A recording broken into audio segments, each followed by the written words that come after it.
Meet Jamal, a hardworking street vendor in Chicago who sells knockoff sneakers just to get by. Have you ever been in a tough spot, just trying to survive, when someone with power makes it even harder?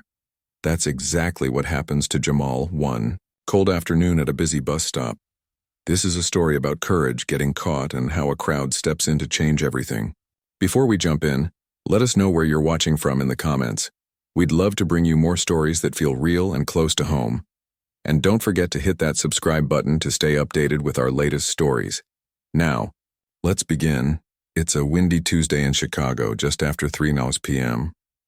At the 63rd and Halsted bus stop, people are bundled up, their breath visible in the cold air as they wait. Jamal, 28, tall and thin, is there like always, wearing a worn-out hoodie and a Cubs cap pulled low. His small folding table is set up on the sidewalk, covered in knockoff Nikes and Adidas. Nothing fancy, just $20 a pair. He keeps a plastic cash box under his arm filled with crumpled bills. It's not a lot, but it helps pay his rent. He calls out, "Yo, new kicks, $20, who needs a pair?"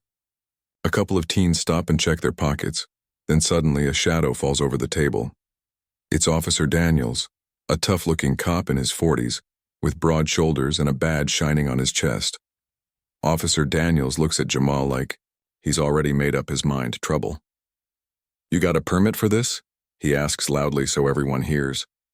Jamal freezes, his hands hovering over a pair of sneakers. He knows what's coming. No, sir," he says politely. "I'm just trying to make a little cash." Daniels smirks and steps closer. "No permit, no selling. You know the rules." The crowd starts paying attention. Some back away, others lean in to watch. Jamal's stomach turns. He can't afford a $200 permit when he barely manages food and rent. "I'm not hurting anybody," he says, his voice calm but tight. "People like the shoes, I'm just working." But Daniels doesn't care. "Pack it up or I take it all," he snaps, tapping his radio like he's ready to call backup.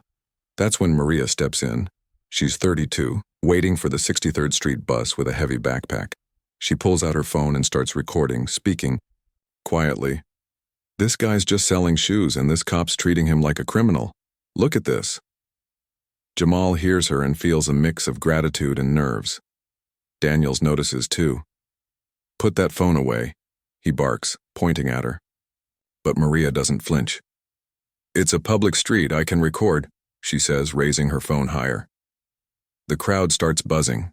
Some people murmur, others nod. Jamal begins folding his table with shaky hands, but Daniels moves in fast. Daniels grabs the cash box straight from under Jamal's arm. "Hey!" Jamal shouts, lunging forward. "That's mine!" Daniels shoves him, not too hard but enough to make him stumble.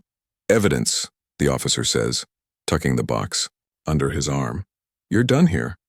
Maria's voice rises. "He's stealing that man's money, you all see this?" Her phone is still recording, and now the crowd starts reacting. A big guy in a construction vest steps forward. "Give it back, man." An older woman with a grocery bag chimes in. "Let him be." More voices join in, loud, upset, messy. "That's not right. Leave him alone." Daniels turns, face red, gripping the box tighter. "Back off, all of you," he yells, but the crowd doesn't move.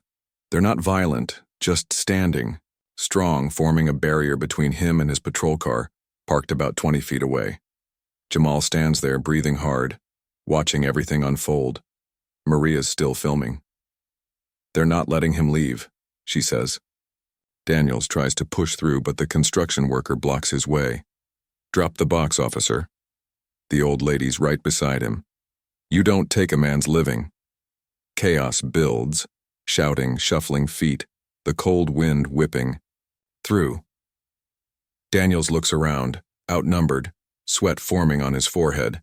For a second it looks like he might lose control, but then he stops. He drops the cash box. It hits the ground. The cash box hits the pavement with a loud clatter, bills spilling into the dirt. The crowd cheers, quick and sharp. "Yeah, that's right."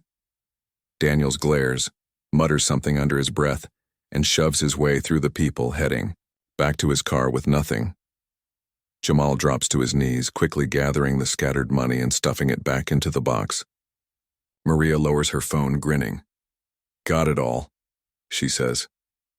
The bus pulls up, brakes squealing, and the crowd starts to move like nothing ever happened. Jamal gives Maria a quiet but sincere nod. Thanks. She shrugs. Had to. And, just like that, the moment is over. The crowd disappears and Jamal's back at his table calling out, "Sneakers! $20." So that's the story of Jamal at the bus stop. What would you have done? Stepped in like Maria or kept walking? Let us know in the comments.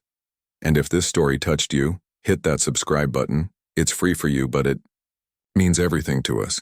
Thanks for watching, have a great day, and we'll see you in the next one.